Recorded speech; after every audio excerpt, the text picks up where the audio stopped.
Welcome, everybody. We are here. We are back in the crypt for another amazing interview. Looking forward to this interview for actually a few months now with this amazing gentleman. And I am really looking forward to this. I first found his work on the One Great Work Network, and then also started to watch his videos and stuff that he's doing on YouTube. And so, my guest that is who I'm going to be getting on this evening is Mark Devlin, who is a radio and club DJ. He's a author, he's a music journalist, and now he's doing a lot of amazing content. He just did a great presentation for the Shattering the Illusion conference, which was amazing. I just watched it again, and it was great. It was called the presentation was Weaponization of Psychology, and I hope that you guys will check that out at the Shattering the Illusion. Like I said, for their conference, you can also find it at Mark Devlin's website, YouTube channel on the One Great Work. So, I mean, I will leave links for that, guys, all over so you guys can find his work. I just want to go ahead. I don't have a lot of time with him. This interview was in the making and almost didn't happen, guys, because of time zones, as we love time zones. So I'm glad that he took the time to come and chat with us. So I'm just going to go ahead and welcome him. Welcome, Mark, to the show. Thank you so much for taking the time to come and chat with me today. Yeah, what's going on, Rick? Thanks for the kind words and happy to be here on the show. Awesome. And yeah, let's dive right into it because I only got an hour with you and I want to make the most of it. So I was just letting people know about the Shatter the Illusion conference and your presentation. So why don't we start there and let people know what went into this presentation, why you wanted to do this topic, and what went into it, and why you think it's an important topic for people to hear. Well, I got invited to contribute a presentation to the conference by the organisers, James Cordner and Joe Murray. And I could have gone in on the music industry, which is what I'm known for talking about, exposing the machinations and the true nature of it. But I thought it would be interesting to instead focus on something that's much more topical, something that's much more timely, that is going to have affected everyone watching that presentation and everyone that will view the video subsequently. And that is the weaponization of psychology, which is the title that I gave to the talk. And it examines the military grade tactics that have been used these past 2.5, 3 years specifically, but in reality, going back a long way before that. It's behavioral science and psychology combined with social engineering, which has been applied to pretty much everyone in organized society. Mm-hmm. And we've seen the evidence of it most obviously during the COVID situation. But I thought it'd be good to examine some of the methods and the tactics that have been used by these traitors that are trying to change society and affect the thoughts and perceptions and consciousness of pretty much everyone in the world. So I went into many of the ways that they've achieved this, looking at the history of behavioral science and studying things like hypnosis, neuro-linguistic programming, these kind of tactics, but also some lesser known ones like the Alice in Wonderland technique, which is a variation on the good cop, bad cop style of interrogation that you see police and military using. I mean, all this stuff that's been used against us is supposed to be used in war situations of conflict with an enemy, whereas these things have been turned on the people, the general population, which lets us know the true nature of those who are currently controlling organized society. So they've used all these techniques, gaslighting and deliberately sowing confusion marketing, as it's known in the advertising industry, which is a technique specifically concerned with flooding the target's mind with so much conflicting information, self-contradictory, that they just don't know if they're coming or going, and it turns their brains to mush. And in the advertising industry, that's used to get across their subliminal advertising messages. But in the situation that we've all been through, it's been used to reinforce the propaganda and all the fear-based mind control that's been propagated against all of us. So that's what the presentation was. And I gave a lot of examples. Mm-hmm. I've featured various people talking about these techniques. I've got a couple of clips of Darren Brown, who's a guy that I find endlessly fascinating. He's an illusionist. and he's been a TV host and an That was author, amazing. That clip that you showed. I know the one you mean. We're at right? the Well, racetrack, correct? yeah, well, I had two clips. So one is where he's at a dog racing track and he's got this guy with him, and they're trying to con the teller at the cashier into paying out winnings on a dog that didn't win the race. So the other guy tries it, and the woman in the box says, "Oh, sorry, this dog didn't Hmm. win." And then Darren Brown steps up and he slaps the side of the box, and she sort of starts like smarts from it because he's given her a shock. And that's how he gets the programming done. So he then steps into hypnosis mode and he says, "This is the dog that you're looking for." And he's actually paraphrasing a line of dialogue from the original Star Wars Right. movie, where Alec Guinness's character says, "These aren't the droids that you're looking for," to a guard. And he puts the guard in a sort of mind control trance. So Darren Brown is doing the same thing, and he succeeds in getting this cashier to pay out on a dog that didn't win the race. And at the end of it, he says, "Can you just double check, what you've just done there?" And she looked at the ticket and realized that it wasn't the winning dog, but she couldn't work out what had happened because she's got no recollection of it. Reason being, she's been hypnotized. She's been placed under mind control because this guy knows what he's doing. And the point is, there are behavioral scientists that are using these same techniques against us. And the only way that they've got so many of us to behave in ways that have been counterproductive and which have actually been doing self-harm to us and our loved ones is by employing these techniques. They would never have got it done otherwise. So the military installations of the world and military intelligence operations such as MI5, MI6, the Tavistock Institute here in the UK, over in the States, it would be the CIA and, Stanford Research Institute and Yale and Harvard universities that perfect these kind of operations. And in Canada, it will be, whatever the equivalent is. These things have been weaponized against the people. And it shouldn't be that way because these intel operations are supposed to be there to keep the people safe from threats to their well-being, safe from harm. And the truth of the matter is these very organizations that are charged with those responsibilities have actually been causing the harm because they know how to manipulate the human psyche and how to do that on a mass societal scale. And that's what they've been doing. Right. So that's what I wanted to highlight in the presentation. And as I say, I gave many examples of these dynamics in action, and it clocked in the full version clocked in at 1 hour 43 minutes. And I've now released that on all my video channels. It was slightly abridged for the Shattering the Illusion conference, but the full version is out there for anyone to watch. Amazing. Yeah, and I hope that everyone does. I'll make sure, Mark, that I leave links in the description so people can check it out because what you're talking about, that presentation was startling to me when I watched it, and I had to watch it twice because I was like, really?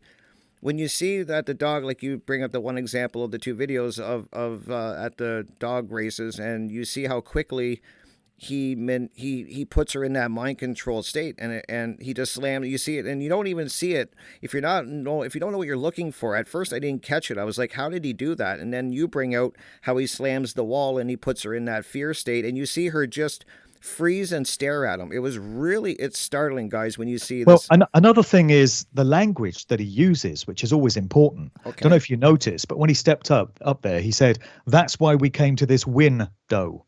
So he's used the word win and he's planted it in her subconscious mind. So now she's in that mode where she's thinking about winning and paying out on the winning ticket. So use of language is very important as well. Wow. Yes. It's funny when they kind of bring it up to her, she can't, like you said, she can't even explain what happened because they're like, "Why did you pay out on the winning ticket?" And she was really shocked that she even did it. So I'm thinking the social engineers, I call them the dark occultists because that's what we're dealing with. We're dealing with dark psychologists, as you said, who know the human psyche way better than most people ever will, and they're Yep. using this against us. So I'm looking at the social media situation, and they must be having a free for all with the social media system that we have. They can control people so easily now. Everybody's kind of plugged into the internet and social media. They can steer us wherever they want to bring us. Yeah.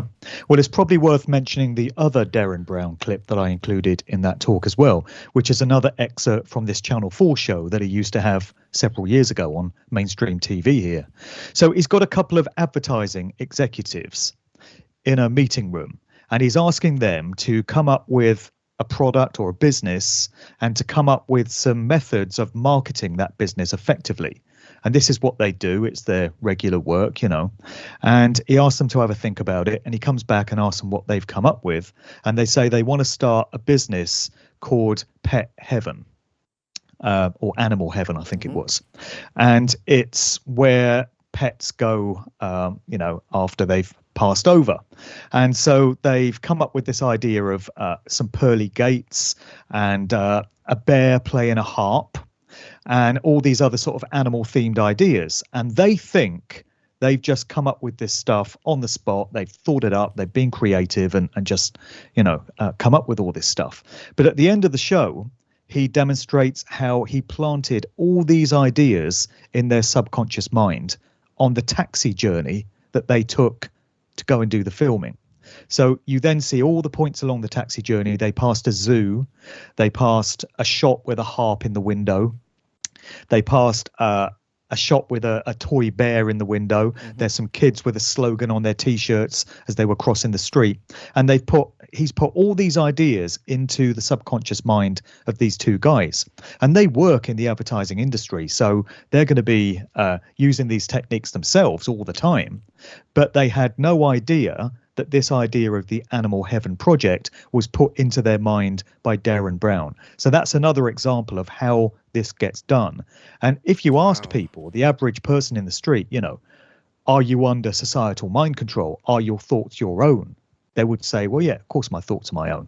I'm not susceptible to mind control, because we don't realize it's happening. But when you get the methods pointed out to you, and when you can study how it was achieved, you'll never be fooled in the same way again. So that's why I think it's so important to put out information of this nature and demonstrate these methods and techniques so that you can break that mind control spell and stop them from having the same effect the next time they're tried on you. Wow, so true. And that clip about the advertising was fascinating. I saw that clip before your presentation somewhere. I saw that whole clip of that show, and I was fascinated when you see that how they were programmed and not even realized it. So I hope people realize that, as you just brought up, any signs that you're looking at or anything that you're seeing out in the world it's subconsciously going in. You're taking it in, whether you realize it or not. And that, to me, that's scary, Mark. I mean, it really is. I mean, and I'm aware of it now. And like you said, once you're aware of it, you start to really see it everywhere. And especially I see it on social media really bad. But definitely in the world too. And I think people have to realize that everything that you're seeing out there is they're steering you they're steering you and mind controlling you to the signs that you're seeing, the colors they're using, everything. I think people think that this is all random, but it's, when you boil it down, it's not. To the colors they're choosing, the fonts they're choosing, the songs they're using, it's all part of a program. Yeah. Well, this ties into trauma-based mind control, actually. MK Ultra, that far-reaching program coming out of the CIA, those nice folk at Langley, they've been doing this for decades. I mean, that operation was officially retired in the 1970s, so we're told. But I don't accept that was wound up ever. It was ramped up, if anything, and it's still going on. And what you find when you get into studying that whole area, such as monarch programming, beta sex kitten programming, and all these different derivatives that they use, particularly in entertainment and very much in the music industry, is that you have, first of all, handlers assigned to these mind control subjects, which in many cases are artists, favorite musicians, favorite Hollywood actors, TV presenters and such. But you also have triggers. And like you just said there, a trigger which sets off the mind control programming when it's been done correctly can include colors, patterns, logos, a piece of music, a trigger phrase, certain words. This is what has been used to program Manchurian Candidate style assassins, which is one aspect of MK Ultra. Think of the likes of Mark Chapman, who's said to have shot John Lennon, John Hinckley, who shot Ronald Reagan, Sirhan Sirhan, who's said to have shot Robert Kennedy Jr. Sorry, not Jr., Senior. And in all cases, they were triggered into their mind-controlled state by a pattern or a phrase or, something they'd seen. So if those triggers can be used to program assassins and celebrities to perform the way the controllers want them to perform and stay on script and push agendas, then it follows that it can also happen on a societal, collective, worldwide basis. So we're getting triggers used against us. We're getting programmed in the same way. It all happens below the radar on an unseen level, always targeting the subconscious mind. And again, the key to breaking the spell and ensuring this stuff doesn't work is getting streetwise to the methods and, studying this information, which is why it's so important to get this stuff out there. Because like I say, if you asked the average person, they would heavily deny that they could be mind controlled in such an easy way. But we see it all the time. And this is a good segue into the music industry, actually. Absolutely right. But right before we hit the music, though, Mark, I wanted to ask you, just to bring it full circle, because we started off talking about in your presentation with the at the dog races and how he hits the wall and kind of puts her in that fear state. So I always tell people that's why they're pumping this fear constantly in the news and social media. It's always one fear after another. They've always got another fear. I call it bullet in the chamber to keep people in that constant state of fear. And I'm assuming that you're going to let people know that that's why they're always having this. There's always some type of fear, panic going on that they're pumping into the people's homes through the news and social media, as I was saying. And that's very important to make this all work. An aspect of it is to keep people in that fear state because they're more programmable. Am I correct? That's right. And if there's any good news to be found in all of this, it's the fact that they do need to keep the propaganda and the fear-based mind control stepped up all the time. Right. It's a 24/7, 365 operation for them. Absolutely. Because they realize that if they took the foot off the pedal, it would become obvious, or it may well become obvious, hopefully it would, to large numbers of people what's been going on. So they keep it stepped up through the mainstream media, through the news bulletins that you hear, so-called newspapers, TV and radio, so-called news. They keep it stepped up in popular culture, all these movies that we get, which depict some futuristic scenario. Right. Don't know if you've noticed, but any movie you ever see which depicts a futuristic society always has it as dystopian. Some calamity, some disaster has befallen humanity. It's usually merged with technology in some way, artificial intelligence or robots or cyborgs or some electronic digital kind of system that people are tied into. And there's always some tyrannical regime that needs to be fought by the people. So we're getting constant depictions of this, again, dropped into our subliminal minds collectively all the time.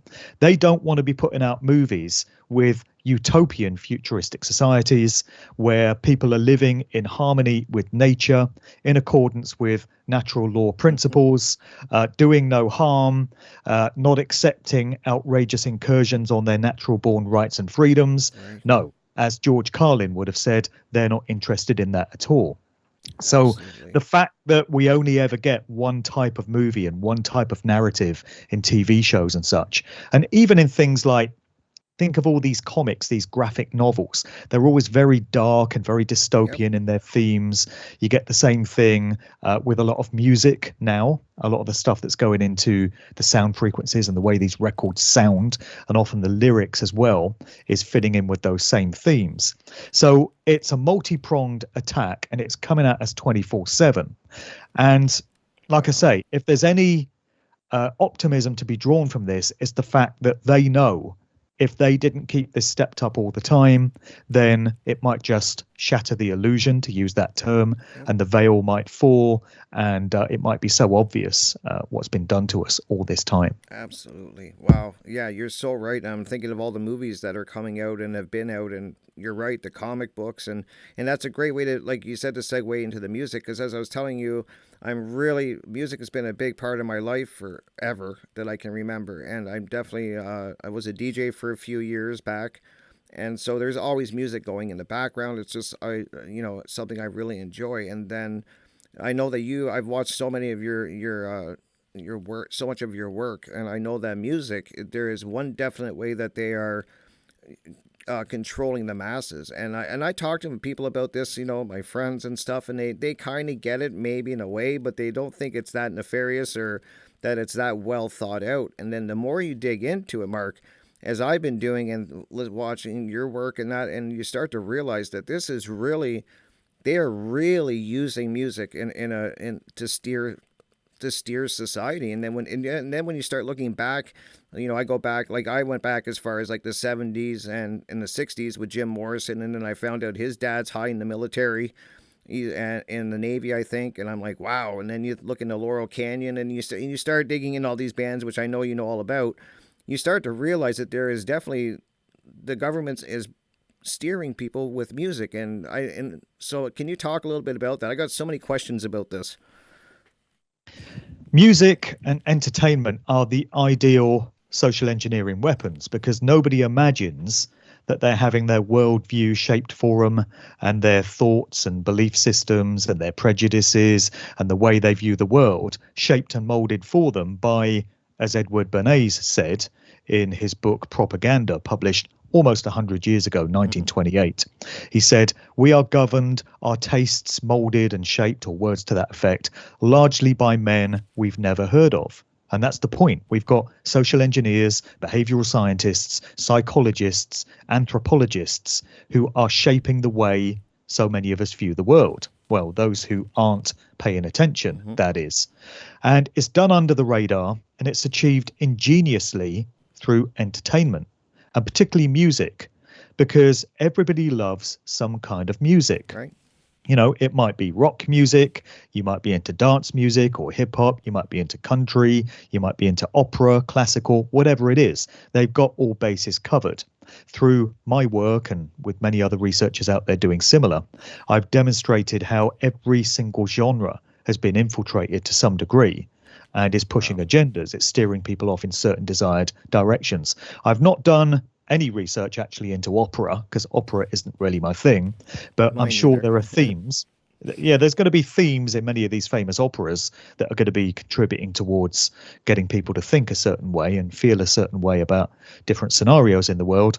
And I've not done much on classical music either, but pretty much every other form of music, whether it's rap or urban or dance music or rock or indie, whatever it may be, the signs are there, the telltale signs of the hidden hand of these secret society networks and these mystery school organizations who, as you mentioned earlier in the show, are dark occultists at their core, and they're using the practices and the rituals that they've perfected and their comprehension of the way the human psyche works to their own benefit. It's being achieved through music because people's guard is down when it comes to music. People think that when they go out to see one of their favorite bands perform, or when they go to a club and listen to some dance music, or when they put on the radio, or when they get home after a long, hard day at work and put on a favorite album, they're relaxing. They're going into leisurely mode. And this is the point. Because people are relaxed, they're off their guard, and their subliminal minds are actually so much more susceptible to programming. That's why TV is so effective, because the flicker rates on televisions, coming out of televisions, is compatible with alpha brainwaves, which is basically putting people into a hypnotic trance. You're one shade away from being fully hypnotized. That's why TV advertising works so well, because it's targeting aspects of the subconscious mind without the target being consciously aware of it.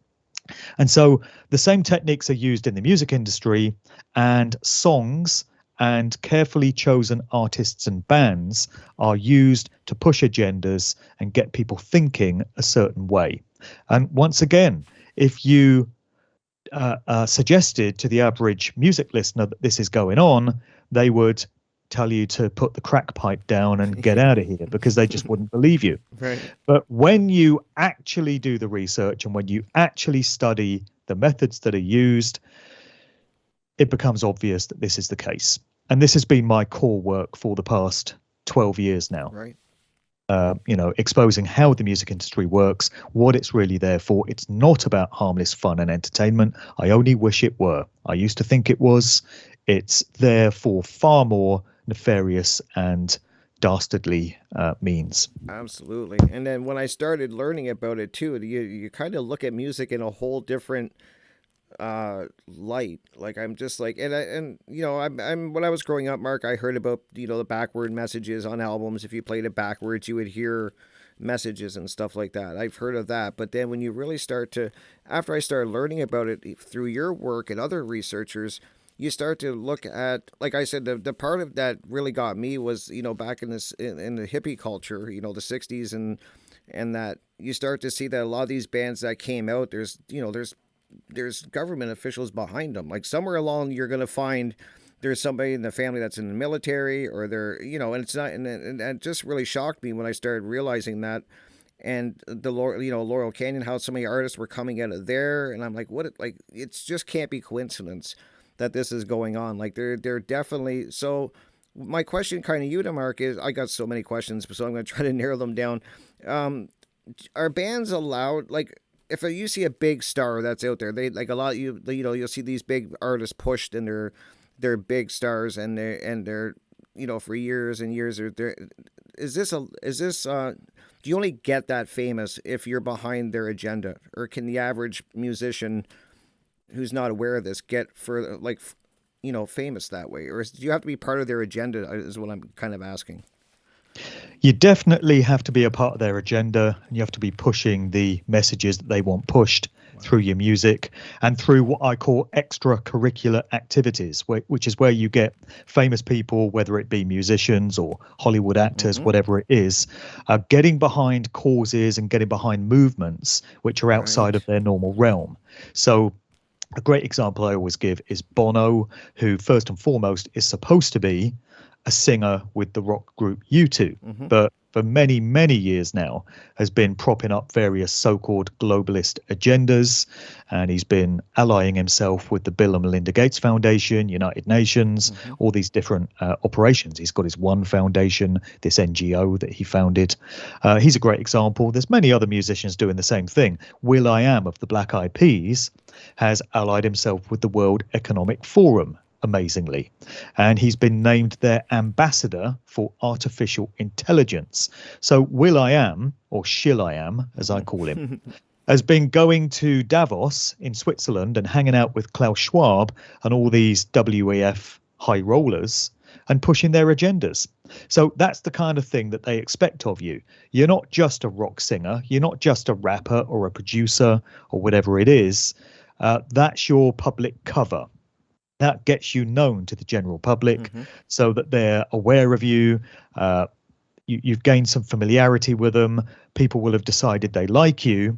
So then when they lead you off down the garden path with some agenda or other, people are far more likely to listen to what they have to say through what they've done in their core work. We've seen this the last 2.5 years, the amount of celebrities that have got behind the official COVID narrative. I was going to ask you about that, right?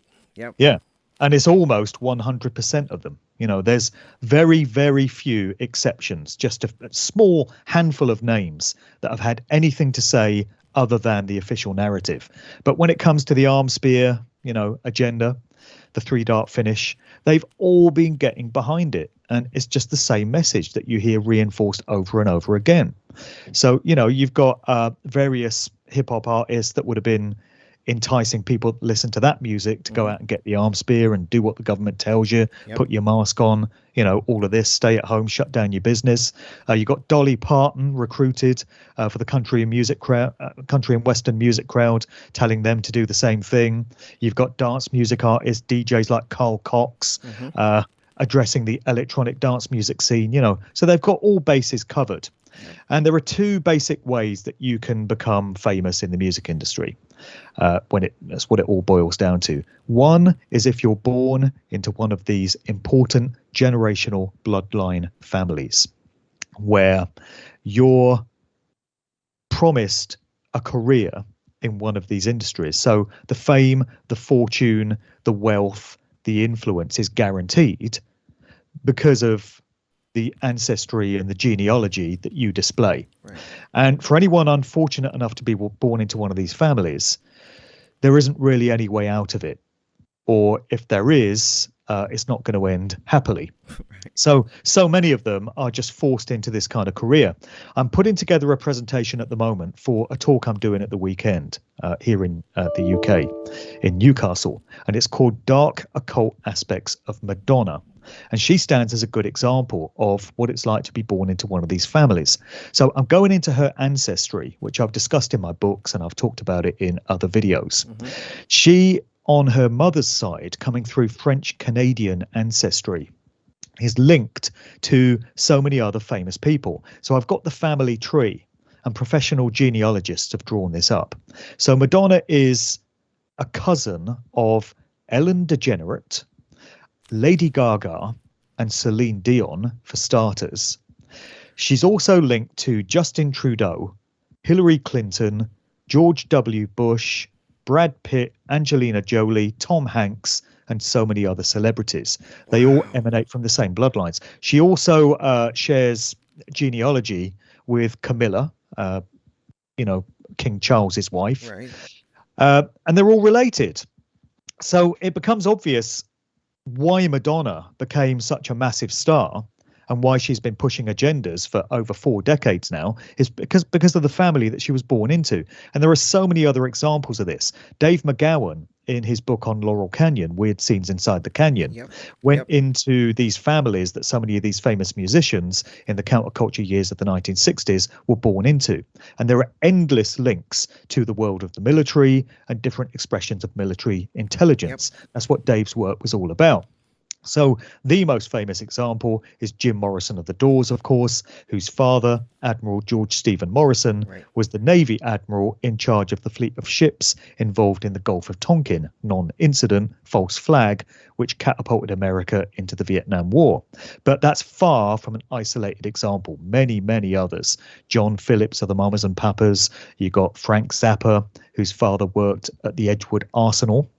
On biological warfare methods. That's where they cooked up Agent Orange and stuff like that. You've got examples coming out of Canada. There's Joni Mitchell, whose father was in the Canadian Air Force. There's Neil Young. His father was connected to the military.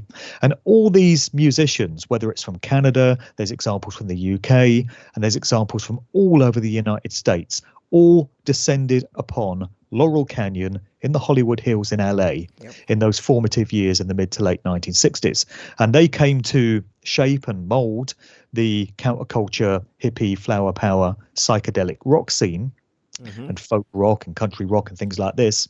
But we can now know through the benefit of Dave McGowan's excellent research why these musicians became famous, why it was them over and above any other contenders. It's because of the families they were born into, because these social engineering operations are military grade and they're actually run by aspects of the military and in conjunction with them. So that's why we find the fingerprints of the military intel operations everywhere. And closely linked with that, we also find mind control, trauma-based mind control programming everywhere. We also find dark occult ritualistic practices, Satanism, and we unfortunately find pedophilia and child sex trafficking everywhere as well. So that's one way that musicians get into the game, through the bloodline families that they're born into. The only other way in is the more organic route, where you do start off with some skill and some talent on your own terms, and you do make it a certain amount of the way under your own steam. Right. And it's at this point where the industry has spotters, A&R representatives, if you like, whose job it is to keep an eye out for artists, musicians, bands that they think could serve the control system's agenda. And at this point, where they've decided that you're of interest to them, they will come to you and make you an offer. And the best thing any band, any musician can do when that offer comes is turn in the opposite direction and get the hell out of there as quickly as you can. Because once you sign on the dotted line, once you commit to that contract, they've got you. There's no way out from that point forward. You're doing what they tell you now. Yes, you'll have the fame and the fortune and the wealth. You get the mansions, you get the yachts, you get the girls, you get the cocaine and all of this, but you're paying a very heavy price for it. As so many musicians have found through the decades, I bet you there are so many famous household names in the music business that would trade places with you or I in a heartbeat. They would love to go back to an ordinary kind of life where they're free to move about and do whatever they want, live their lives the way they see fit, because they can't do that anymore. They have handlers, they have controllers, they have those higher up in the pecking order, the hierarchy, that are instructing their every move, and it can never be worth it. So that's the way that these assets get chosen. And now that we're talking about how you said that if you sign on the dotted line, the first thing I thought of, Mark, was the movie American Satan, and I'm sure you've heard of it. And I have seen that one, yeah. Right, and to me, I know a lot of people look at it and they don't see it the way that we do, but I saw, like, to me, it was like they're telling people exactly, they kind of put the devil's spin on it, and they have to kind of do their Hollywood thing. But when you look at it for underneath that little thin layer and you see what they're actually showing you, they're showing you exactly what goes on with celebrities, with musicians and actors. That there is a point where that decision is made, as you were saying, and you better hope you choose the right way. But I thought that movie depicted it really well. And that movie, I was surprised that it didn't get, it got pretty, at least in my area, it was pretty popular, but I don't think it really got the traction it needed. I don't know if they wanted to bury that movie or what they're, I don't know. But I'm just saying that movie, to me, depicted it perfect, what you're describing. Yeah. It's a while since I've seen it, but as I recall, it dealt with the idea of ritual sacrifices. Yep. And it was band members nominating a family member or somebody close to them to be a sacrifice in exchange for their engineered success. Yep. And this, unfortunately, has been going on in the music industry since the year dot. I detail a lot of this in my books as well.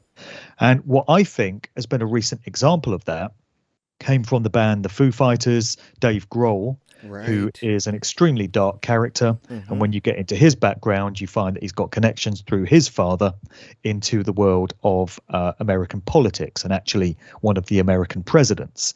And his father was involved with the office of William Howard Taft, whose father was, or grandfather, I think it was, Alphonso Taft, was the founding member of the Skull and Bones Secret Society at Yale University. So there's a direct link there going back to Dave Grohl. And so it becomes obvious how he got his fame. He started out in the band Nirvana in the Kurt Cobain years as the drummer with that band. And then after Kurt Cobain was, in my opinion, murdered, then Grohl went on to form the Foo Fighters. And he seems to have an obsession with the number 666, which crops up endlessly in my research. It's connected with Satanism.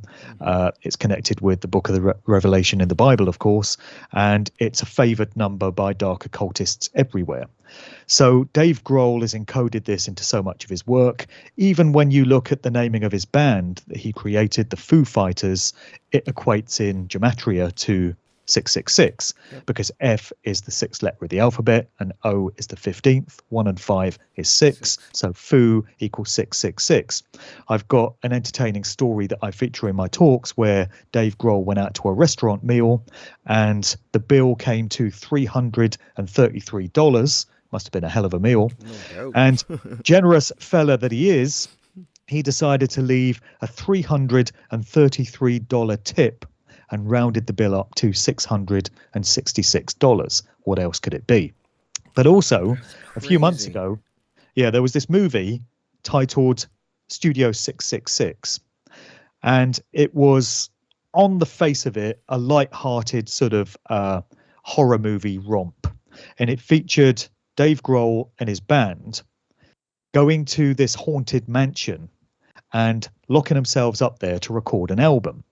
But what happens is the negative energy of the house infects the band members, and particularly Grohl. It takes them over and they become possessed by these demonic entities, and they all end up dying. I've not seen it myself, but I've seen clips of it and people have told me what happens. And there's one scene where Taylor Hawkins, who was the drummer in the Foo Fighters, is seen getting decapitated by a cymbal. I think there could be some wordplay going on there, because you've got symbol as in the musical instrument, but you've also got symbol as in signs and symbols and sigils, which crop up in dark occultism and Satanism everywhere. Absolutely. So a very short while after this movie was released, depicting the death of Taylor Hawkins, we get the real death of Taylor Hawkins reported when he turns up dead unexpectedly. And so many researchers feel that this may be some form of ritual sacrifice on the part of Dave Grohl to ensure the continued success of him and his band. And like I say, this is very far from an isolated incident. In my book, Musical Truth Volume 1, I've detailed so many of the music makers, and many of them come from the rap and hip hop world, right, who have lost close family members in some tragedy or other. So it's often their mums turn up dead. Like Kanye West, his mother, who he was very close to, Donda, died on a surgeon's table when she went in for some cosmetic surgery, and it supposedly went wrong. And you've got Bruno Mars, his mum died suddenly, unexpectedly. You've got other family members of particular artists, like Rihanna has lost several family members. Dr. Dre has lost family members. And there's just so many examples of it, like I say. And the idea here is that when you reach a certain level, if you want your fame and your success to continue, part of that heavy price that you have to pay is nominating somebody close to you to be taken out, to be ritually sacrificed. And, it's a very unfortunate and very dark aspect of the entertainment industries. If it was one or two incidents, you could write it off as just one of those unfortunate things. But it's very far from that. There's a very obvious trend, a very obvious pattern, which has been in place for decades. And many researchers have picked up on this. For sure. And that's really alarming when the way you describe that. Wow.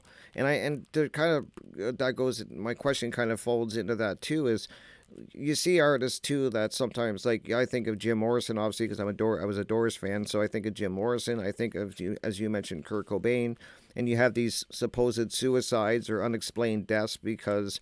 And what are your thoughts on that? Do you think that these are, like, I always wonder, like, were they kind of waking up to what was going on? Were they kind of rebelling against what they were a part of, and then they're made an example of? Because I'm sure that must go on, that if you don't go along with, once you sign your name to the line and you don't go along with their agenda, they will make an example out of you. That's what leads me to believe. You have to look at each artist's case in isolation and study the facts, because it's a real minefield, this type of research. I tell you, you fall down about 500 different rabbit holes at once. And whenever you think you've got a handle on a situation and you're starting to piece it all together, someone or something will come along which completely contradicts everything that you thought you'd found up to that point. A case in point would be the idea that the original Paul McCartney died in 1966. Yep. This is a very popular, very enduring conspiracy theory coming out of the music industry. The idea being that the Paul McCartney we have today is not the original guy. The original guy died in some sort of accident, which many people feel was a ritual sacrifice, and he was replaced by a guy going by the name of Billy Shears. Right. So we got the clue to it on the Sgt. Pepper album, where they introduced the character Billy Shears, known as William Shepard. So for a long time, I thought that one was all clear cut and I'd got a handle on it. But then all sorts of other information started coming my way, and evidence and forensic information. And I had to reassess my whole take on that situation. So now I've thrown out a lot of what I previously believed in that case and reassessed things. I certainly maintain that there's been more than one Paul McCartney put out there publicly over the Okay. decades. But does that mean the guy that we have today is an imposter and not the original Paul? Not necessarily, and I don't know because there's so much contradictory information, like I say. So it's a very difficult subject area to get your head around, and it's very dangerous, I think, to make definitive statements and blanket statements. For Like sure. whenever you hear of an artist dying, a very famous musician, the death will in some way be faked. And what's actually happened is that they've been retired off into some sort of CIA witness protection program type scenario, given a new identity and allowed to live out their remaining years. I certainly feel that does go on in some cases. And some artists who I feel would have been subject to that include the aforementioned Jim Morrison. I don't accept that Jim Morrison died Neither at do the I. age of 27, right, on the 3rd of July 1971 in his bathtub in Paris. There's a lot of death by bathtub around. Don't know if you've noticed. I have. Aaron Carter. Yeah, Aaron Carter is the latest Yep. one. He's turned up dead in a bathtub. Whitney Houston turned up dead in a bathtub. Dolores O'Riordan of the Cranberries. There's been many through the ages. So I feel that Jim Morrison, didn't die when we're told he did. I also feel that about Elvis I was Presley. going to just ask you that. Yeah.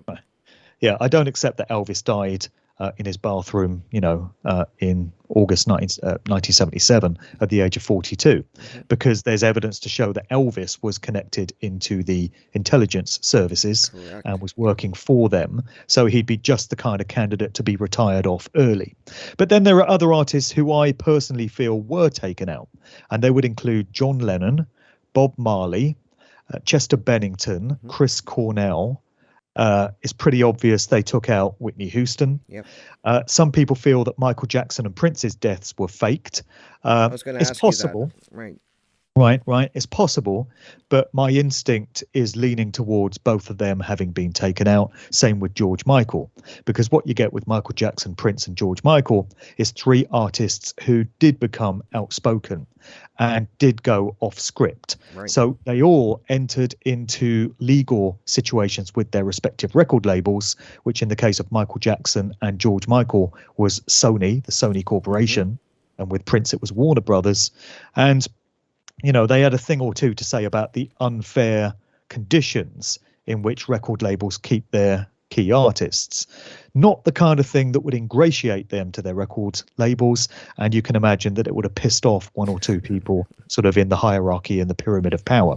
So it's not hard to see. It's not hard to see why they would have become candidates for being taken out. So I think that was the case with them. But you have to look at each instance in isolation and examine what evidence there is for them actually dying when we're told they did. David Bowie, I'm kind of on the fence with. I think it's quite possible David Bowie was retired off. He might still be out there somewhere. Wow, really interesting. I'm glad that you brought up Michael Jackson and Elvis, because I was going to ask you about that's another one I was looking into. And when I saw Michael, when he was starting to really speak out against Sony, even then I was like, boy, he's going to be in trouble for this. Like, he's going way off script.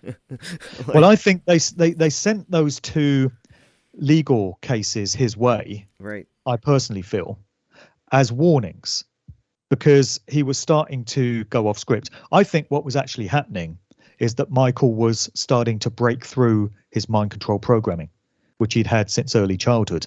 This is the way they get so many of them on script and pushing their agendas. They're so because young. Some of them are so young. They get them from early childhood. So Britney Spears, is a great example. Miley Cyrus, and Michael Jackson, who was inducted into the industry at the hands of his father, who basically sold him as a slave to the record business. And there's so much evidence in the form of symbolism in so many cases to show that Michael was mind controlled from a very early age. Agreed. This is the way satanic ritual abuse occurs. They start it from around about the age of 4 or 5 or earlier in some cases, when the mind and the consciousness of the individual is still being formed. And it's so easy to put them into a hypnagogic trance, which is where so much of the programming gets done in those conditions. Right. So Michael would have been exposed to all of that from early childhood.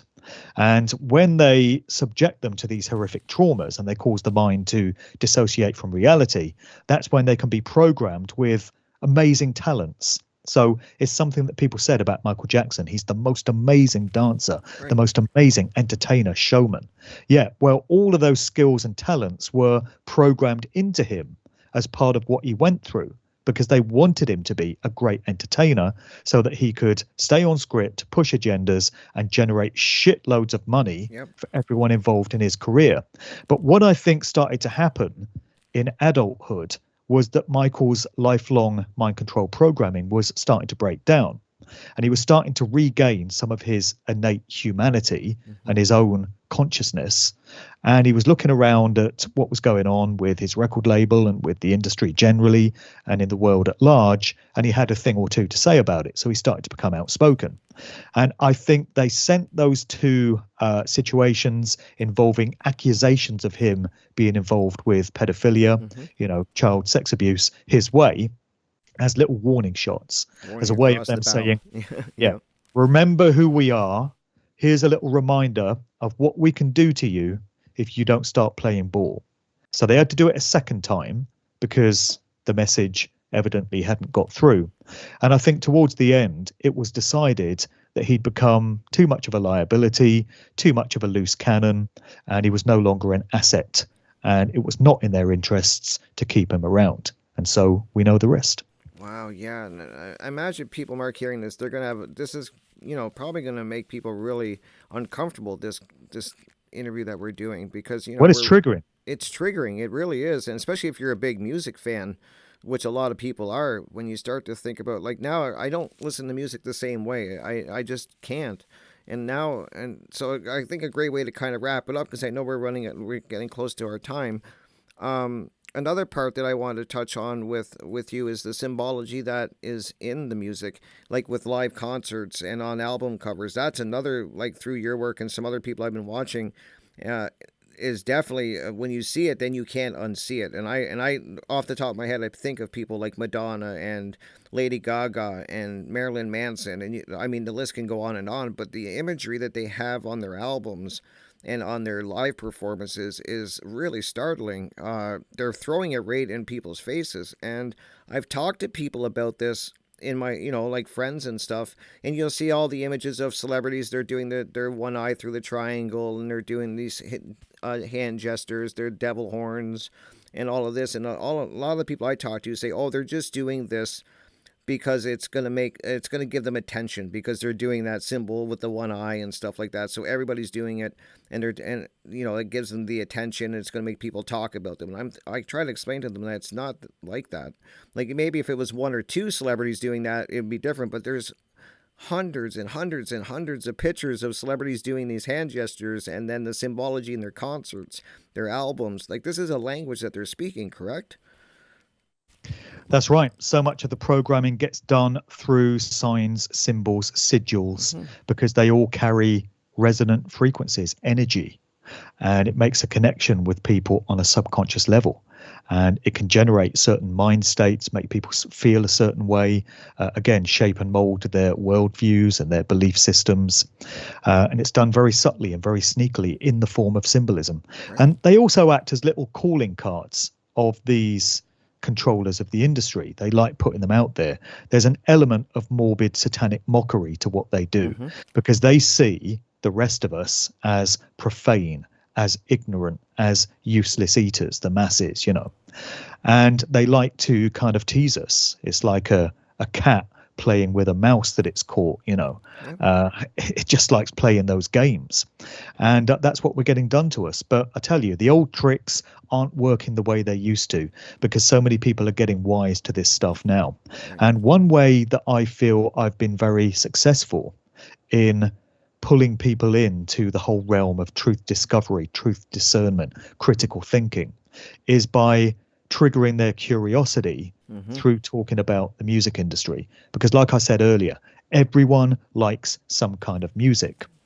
And if you can demonstrate to somebody that a favorite artist of theirs, some kind of famous band or some kind of famous artist they've looked up to, is in some way engulfed in mind control programming or Satanism or unfortunately in some cases pedophilia, that's something that very few people are going to be able to turn away from and forget all about. Once you've sparked somebody's curiosity with a statement of that nature and with some evidence of that nature, they're not going to forget about it. And in 99% of cases, they're going to want to know more. Right. And this has been my personal experience. If I can engage somebody in a conversation about, maybe if it's an older person, the Beatles or the Rolling Stones or the Who or Jimi Hendrix, somebody from the 1960s, or if it's a younger person talking about Rihanna or Beyonce or Cardi B or Ed Sheeran, whoever it is, most people are going to want to know more once you've piqued their interest like that. I know I did. And Yep. right. And if you can demonstrate that it doesn't just stop at the music industry. So it's not that we live in a world that is basically fine and just and ruled by truth and freedom, and the music industry is just a bad apple. It's just, somehow it's slipped under the radar and it's doing all these things like pushing Satanism and all these dark occult practices. But the rest of society is fine. You don't get that in politics or Hollywood movies and stuff. No, let's be realistic about it. Let's be grown up. Let's be mature. Right. If an industry can be shown to be as corrupt and as dark as the music industry truly is, and I've put out 3 highly comprehensive books about this. I've been lecturing about it for over 10 years. I've done, I don't even know how many hundreds of radio shows and podcasts. I don't know what more I can do to help reinforce that point, that the music industry is not what you thought it was. So if it can be shown that this industry is that broken, then it follows that every other aspect of society has to be the same way. Organized society generally, this world in which we find ourselves, is steeped in the same degraded, debased values. Agreed. And, corrupted states of consciousness, because there's no way this industry could flourish otherwise. So it follows that the world of politics must be rotten to the core. And of course it is. Yeah. The world of big business must be rotten to the core. The world of big pharma, so-called medicine, the world of the military, the world of science, of academia, the mainstream media, the so-called news. Every other aspect of our lives can be shown to be sickeningly degraded in the same way. Absolutely. So by getting people's curiosity with the music industry stuff, I've found it's a great way of trading them up to higher truths. And then when you gain an acceptance of the real world, nuts and bolts 3D reality of the way it all functions, you then have to go up another level into spiritual and metaphysical realms and ask yourself, what is this reality in the first place? What is this world? Who are we? What are we doing here? What's the purpose of these lives? And by this point, you're getting into real high-minded truths, stuff that really matters, stuff that really makes sense and gives a purpose to these human lives if we're engaging our minds in conversations of that nature. So that's why I feel the music industry stuff is a great way of getting people to make some sense of their lives, if you want to express it like that. So much more so than other aspects of what's going on. I agree. I think it's a great doorway in, because I think you really nailed it there, Mark, because everybody loves some type of music. And then if they're not a music fan, I have run across a few people that aren't really big into music, but they're definitely into movies. So then you can look at it from there. Like you said, it'll branch into that. And then if not, and you said, it's kind of like they're hitting us on all fronts. So I'm glad that you kind of brought it back to that it's not just the music or the movie industry. We're getting it from government, entertainment, pharma, you name it. They're hitting us from all aspects. And I think the key is to become aware of what is going on, which is what you are helping people understand. I think that's the key, is to waking people up, is to find a way in to at least get their curiosity going. I think that's key. And you've done that with music and the work that you're doing, which I thank you for. I think it's amazing. And it's definitely, when I started looking at the music industry, it was shocking because I was a big fan. And then I started looking into even the lyrics. I don't think a lot of people pay attention to lyrics, but one thing I always did, and I was a big 80, I'm stuck in the 80s. I love the 80s heavy metal. Everybody knows that watches me. And bands like Megadeth and stuff like that, Metallica and that. And you start reading the lyrics that they're doing. And then I started even looking at the music, the lyrics for rap music and stuff. And you can definitely, they're really, it's, I just have to keep saying, and they really flaunt it. Like they really are putting it out there. I just don't think, as you said, people are paying attention and as much as they should be. But in a lot of the bands I listen to, it's in the lyrics. Like they're telling you what is happening or what is going to happen. It's really eerie. I think of Megadeth, and that's a band I've listened to, and Dave Mustaine claims to be Christian now and born again and was into the dark occult for a while, into witchcraft and stuff, but he kind of talks about what we're talking about in a little bit lesser of a scale, not as deep as we just went into, but his lyrics say it all, and he's been kind of writing about this since at least I can remember from the 80s. It's really, people need to start paying attention, I think, to the wording of what they're using. It's really eye-opening. Right. And it's shocking what you find. So I was always more into rap and hip hop and R&B, so-called urban music. And I played a lot of that in the 90s on my radio shows and in the clubs. And at the time, the programming just completely went over my head because I wasn't engaged in the level of consciousness that I am now. I hadn't researched any of this stuff. And every now and again, I go back and listen to some of these old records, or I listen to a tape of an old radio show from the 90s. And the programming is so blatant to me now. I can see that with rap music, they were steering it off in the direction of violence and criminal lifestyles, but also materialism. And with so many of the records that I played, they were glorifying champagne and gold chains and, you know, getting swaggy up in the club with a shiny suit on and all this absolute nonsense, just an embracing of material lifestyles and the pushing of brands and stuff. And with R&B, there were so many records by female artists that were just bashing men. Absolutely. Like my man's useless, you know, no scrubs, TLC, Destiny's Child, bills, bills, bills. What can you do for me? Can you pay my bills? If not, get out of here. You know, it was like the only thing men are good for is paying bills. Other than that, they're useless, they're scrubs, they're players. And that programming was going on. And I realize now that was social engineering agendas, but I didn't not know what those were at the time. So if you're not engaging your conscious mind and you've not studied this stuff, you're going to be getting programmed. So it becomes so important to break the programming. And unfortunately, it does take something away from the enjoyment, I've found. Because you listen back to these artists or these songs that you used to love, and now you can hear so obviously how it was just programming, conditioning the listeners in some way or other. And it takes something away from the enjoyment, unfortunately. You can still enjoy the songs, and I've never told people that they should throw out all their old albums or stop listening to a favorite band. But just on a personal level, where that music used to connect with you in a deep, profound way, I find that something is taken away from it. So you have to let that go, unfortunately, because that's truth. That's living a fulfilled life. That's aligning yourself with right action.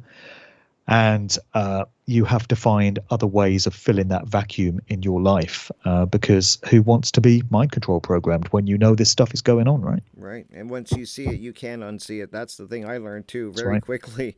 And just to kind of build on what you were saying, I think back in the 80s, as I said, I was big into that genre of music, and they were just pumping sex, drugs, and rock and roll. That was all it was. It was all about girls, how many times you can get laid, how much drugs you can do, how much drinking you can do, and it was just. And then I from the 80s I slipped into the grunge area, which I wasn't a huge fan of, but that was definitely the depression brought everybody down from that party state into the depression, and you got.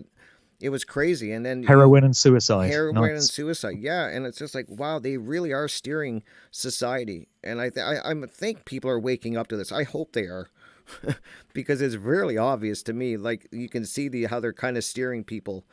And well, I think they are, mate, because every now and again I glance at a Facebook thread from a so-called normie, what might be referred to as a normie. So not someone that's engaged themselves in truthful research, but they'll be discussing things like occult symbolism in music videos and stuff, and they'll say, "Oh, did you see that pyramid? And why is 666 everywhere? And why are they doing the Baphomet hand sign and stuff?" So True. I think that awareness is getting out there. People realize that the industry is being used for these purposes, and hopefully that's starting to spark some questions in their minds, and it's hopefully causing them to go off and do some research of their own, because there's no shortage of this information out there now.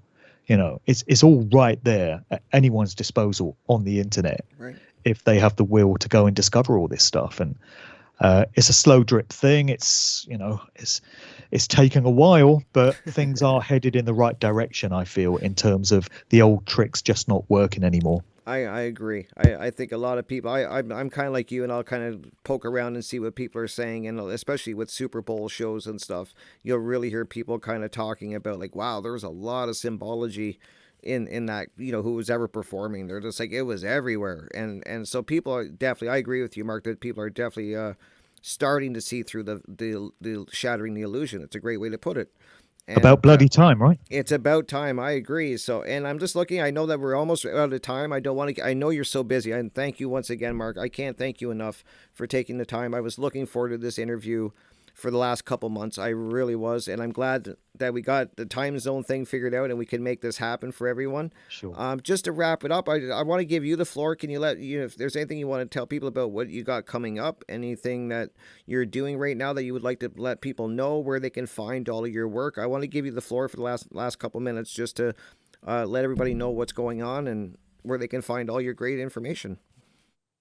All right. Thank you, Rick. Well, I've put out 3 books in my Musical Truth series.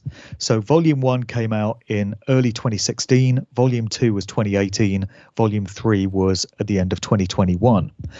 And these all document my findings into the true nature of the music industry and what it's really used for across 3 volumes. They're very comprehensive books. That's how long it took to tell that story. So they're all available on Amazon, which is the Antichrist to so many people, I know. So it is a convenient way of getting hold of them, but if people want to get signed copies from me direct, I can mail them out from here. You just got to hit me up with an email, and the email address is markdevlinuk@gmail.com. I've also put out an allegorical novel called The Cause and the Cure. I had great fun writing that. I put it out in 2019, and on the surface of it, it's like a murder mystery thriller set in Oxford, the city of Oxford, my place of birth, in the early 90s, 1990, 1991. It's full of period detail from those times. It's got a subplot in the narrative, all to do with the acid house and rave scene, which was burgeoning at the time. Right. But once you strip away the surface narrative, it's layered with all kinds of symbolism, allegory, metaphors. So I've used the story to get across natural law teachings and spiritual principles and this kind of thing. I had a great time writing that book, and the next one that I put out is going to be the sequel to it. So this one is going to be called The Gift and the Curse, named after a Jay-Z album, and I'm looking to get that out in 2023. Very excited to be starting the writing of that soon. So I've got an audiobook version of Musical Truth Volume 1, which I've narrated. I've got an audiobook of The Cause and the Cure. I'm currently working on the audiobook of Musical Truth 3, which I want to get out at the turn of the year. So that's my major project at the moment. I'm doing a whole bunch of talks all over the UK, and I frequently put out videos and podcasts, and you can get links to all of those from my main website, which is djmarkdevlin.com. Perfect. And I'll make sure I'm going to make sure that I leave the links for Al where you can like that web for your website, Mark, for the One Great Work Network, your YouTube channel. I will make sure there's links everywhere so people can find your amazing information that you're putting out there. And I just want to once again, Mark, thank you so much for taking the time to come and speak with me. It was a real pleasure having you on here, and you're always welcome back, my friend. No worries, brother. I appreciate the invitation, and I appreciate what you're doing, your contribution to what needs to take place in this world. We all have our individual contributions that we can make, and we all do what we can, whether that's putting out podcasts, whether it's doing books and talks and stuff. But for people that don't do that, on the ground activism, just getting out there, spreading awareness on a a one-to-one sort of personal level, getting involved in projects and campaigns and anything that just highlights the evil and the darkness and the corruption in this world and seeks to replace it with truth and freedom and justice. Lots of people doing that in lots of different ways. So I applaud everyone that's engaged in the fight. As long as you're doing something, everyone needs to be doing something. Right. It's not enough just to sit back and listen to these shows. It's not enough for these podcasts to form entertainment. Everyone needs to be contributing in some way. So I applaud everyone who already is. And for anyone who's not, find a way of getting involved. There's something everyone can do. That's what I tell everyone too. Maybe podcasting's not your thing, but there's always something you're good at. Everybody's good at something. So find what you're good Start at. a meetup group, bring like-minded people together. Just be the catalyst for that. It is all very important. I agree. So I agree, Mark, 100%. Thank you so much, my friend. Like I said, you're welcome back anytime, and I'll make sure I stay in touch with you. So take care, and you're doing amazing stuff. Thank you so much, Mark, for all the work you're doing and the information you're getting out to everyone. All right. Thanks, mate. All the best. Take care, Cheers. my friend. Have a great day. All right. All right. Take care.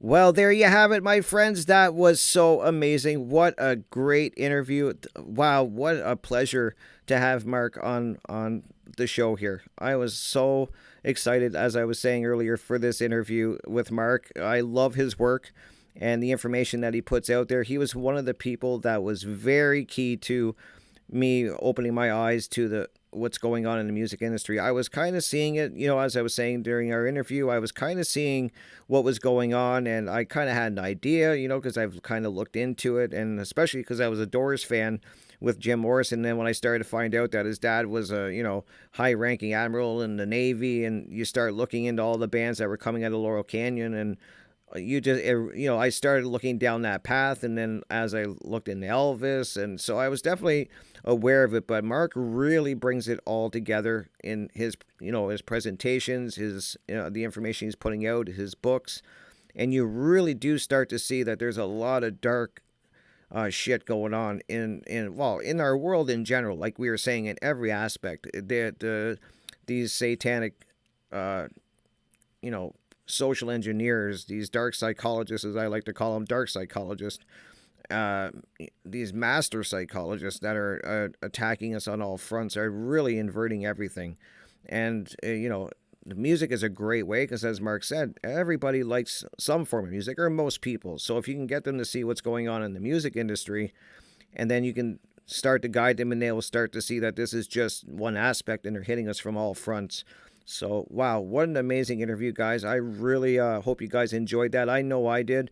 And I hope to have Mark on again in the future. He's so busy. He really is a busy guy. So I'm just really, it's just amazing that he took the time to come and speak with me and to all of you guys. So thank you guys for, once again, coming and joining me and supporting me, which I can't thank you guys enough for everyone who is out there supporting me. And just to let you guys know, that I'm still doing my Revolution Radio show. I do 3 shows a week. Now I'm doing 3. So on Friday nights, I'm kind of doing a music show in the Hawk's Nest, and that usually starts around 8:30. So if you just go to freedomslips.com and you can go down to the players, you'll see player A, and then you'll see Hawk's Nest, and then player B. So on Friday nights, Eastern Standard Time, like I said, between 8 and 8:30, around there, I usually go on for a couple hours and just do a music show. Then you can also join me Saturday. I do have a new show with my co-host Jonathan Wright, who has nothing new under the sun. I've interviewed him for this channel. Great co-host. We're doing amazing shows. That is Saturday nights, and that is from 6 till 8 p.m. Eastern Standard Time. We're in Studio B. So please, guys, come and check it out. We have a lot of great guests lined up for the next couple months. So it's going to be a lot of fun, and I hope to see you guys there. And then, of course, I do have my Monday night show, which I've been doing for almost a year now. And that is Monday nights, 6 to 8 p.m. as well, Eastern Standard Time, and I'm in Studio A.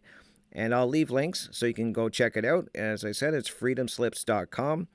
And I hope to see you guys, not see you, but I hope you guys tune in and check out all the great interviews that I have coming up on both shows. Like Jonathan and I got some great, amazing guests lined up for our Saturday show, and I've also got a lot of great guests for the next couple months lined up for the Monday show. So it's going to be exciting.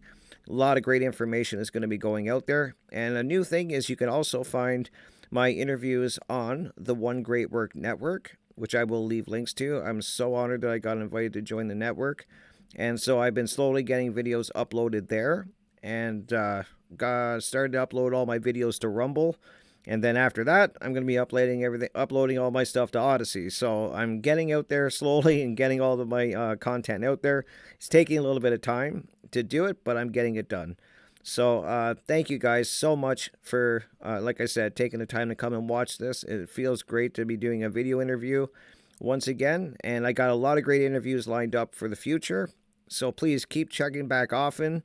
And I'll make sure I leave links in the description, as I said, for Mark's website and all the places you can find his great information. Please check it out. You will not be sorry.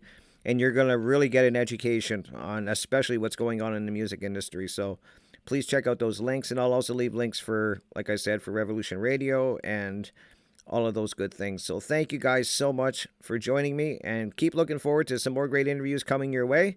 And I hope you guys have a great day, great evening, wherever it is where you are, and stay safe.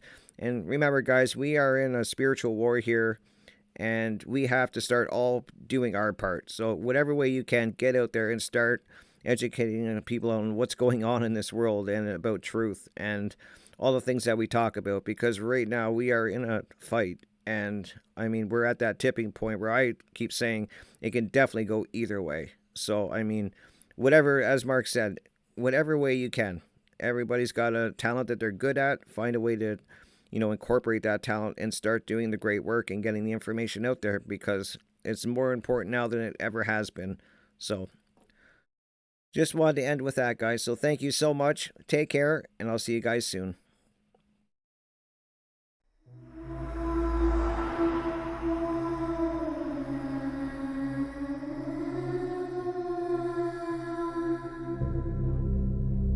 Are you interested in the paranormal?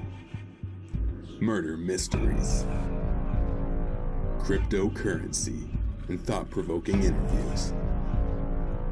Then check out Crypt Rick's I've Been Thinking on YouTube, or every Monday night at 6 p.m. Eastern Standard Time. Studio A at Revolution Radio, freedomslips.com. Welcome to the Crypt.